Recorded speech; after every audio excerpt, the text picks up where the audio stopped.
ਵੰਪਾਇਰ ਸੀਗਾ ਤੇ ਲੰਗਰ ਵਾਲੀ ਲਾਈਨ 'ਚ ਕੁੱਟ ਖਾ ਲਈ। ਸਾਰੇ ਭਰਾ ਵੰਪਾਇਰ ਸੀਗੇ ਘਰ ਦੇ ਸਾਰੇ ਤੇ ਵੱਡੇ ਕੜਾਈ 'ਚ ਖੂਨ ਪਾ ਕੇ ਕਿੰਨਾ ਲੰਮਾ ਖੂਨ ਕੇ ਰੱਖਿਆ। ਵੰਪਾਇਰ ਸੀਗਾ ਲੰਗਰ ਵਾਲੀ ਲਾਈਨ 'ਚ ਉਹਨੂੰ ਕੁੱਟ ਖਾ ਲਈ ਤੇ ਇੱਕ ਮੋਟਾ ਜਿਹਾ ਬੰਦਾ ਲਾਈਨ 'ਚ ਲੱਗਾ ਲੰਗਰ ਤੇ ਉੱਤੇ ਸੂਈ ਮਾਰ ਕੇ ਲੱਗਾ ਚੋਰੀ ਕਰਨ ਦੇ ਇੱਕ ਅੰਪਾਇਰ ਖਲੋ ਕੇ ਖੂਨ ਪੀਂਦੇ ਉਹਨੂੰ ਕਹਿੰਦਾ ਓਏ ਬੈਗ ਪੀਵੀ। ਓਏ ਅੰਪਾਇਰ ਨਹੀਂ ਓਏ ਵੰਪਾਇਰ ਮੈਂ ਕਹਿੰਦਾ ਅੰਪਾਇਰ ਓਏ ਵੈਮ ਵੀਨਾ ਵੈਂਪਾਇਰ ਆ ਵੈਂਪਾਇਰ ਕਹਿੰਦਾ ਵੈਂਪਾਇਰ ਐਡਾ ਗੰਦਾ ਵੰਪਾਇਰ ਸੀ ਤੇ ਇੱਕ ਨਿੱਕਾ ਜਿਹਾ ਬੱਚਾ ਚੂਸ ਗਿਆ ਉੱਤੋਂ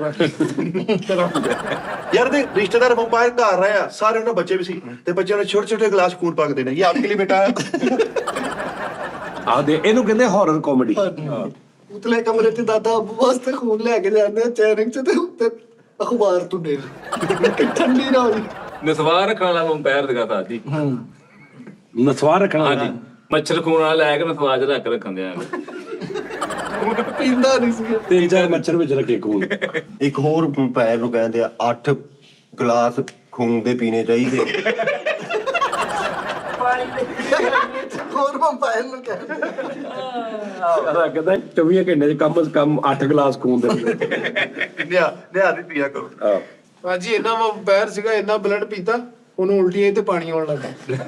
यार अपने वंपायर सी ते अपने बच्चों ਨੂੰ ਕਹਿਣ ਡਿਆ ਕਰ ਰਿਹਾ ਤਬੀਅਤ ਖਰਾਬ ਮੈਂ ਤੁਹਾਨੂੰ ਕਹਿਣ ਡਿਆ ਸੀ ਨਾ ਨੈਸਲੇ ਦਾ ਖੂਨ ਪੀਆ ਕਰੋ। ਯਾਰ 2 ਮੱਗੇ ਖੂਨ ਦੇ ਪੀ ਕੇ ਤੇ ਐਵੇਂ ਮੁੱਕਰੀ ਜਾਂਦੇ ਮੈਂ ਥੋੜਾ ਪੀਤਾ ਇਹ ਪੂਰੀ ਗਲੀ ਵੰਪਾਇਰਾਂ ਦੀ ਸੀ।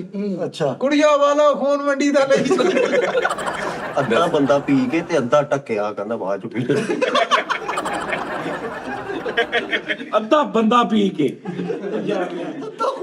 ਅੱਧਾ ਬੰਦੇ ਦਾ ਅੱਧਾ ਖੂਨ ਪੀ ਕੇ ਇੱਕ ਬੰਦਾ ਮਾਰ ਕੇ ਤੇ ਉਹਦੇ ਅੰਗੂਠੇ ਤੇ ਟੂਟੀ ਲਾਈ ਹੋਈ ਇੱਥੋਂ ਪੀ ਕੇ ਯਾਰ ਬਾਹਰ। ਸਾਰੀ ਬਰਾਦਰੀ ਵੰਪਾਇਰ ਸੀਗੀ ਸਾਰੀ ਬਰਾਦਰੀ ਵੰਪਾਇਰ ਸੀ ਤੇ ਛੋਟੇ ਭਰਾ ਦਾ ਵਿਆਹ ਗਿਆ ਤੇ ਨਾਈ ਨੂੰ ਬੁਲਾ ਕੇ ਹਿਸਾਬ ਕਰਾਉਣ ਡਿਆ ਕਿੰਨਾ ਕੁ ਬਲੱਡ ਲੱਗੇ।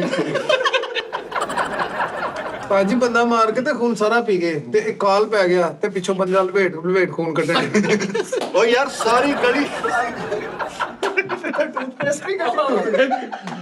ਬੰਦਾ ਮਾਰ ਕੇ ਨਾ ਉਹਦੀ ਧੌਣ ਲਾ ਕੇ ਤੈਨੂੰ ਇੱਥੇ ਮੋਢੇ ਤੇ ਚੁੱਕਿਆ ਅੱਗੋਂ ਘੰਟਾ ਘਰ ਫਿਰ ਰਿਹਾ ਗਲਾਸ ਦਾ ਆਏ ਬਈ ਖੂਨ ਕੋਲਾ ਵੀ ਖੂਨ ਕੋਲਾ ਖੂਨ 'ਚ ਬਦਾਮ ਭੇਗ ਰੱਖੇ।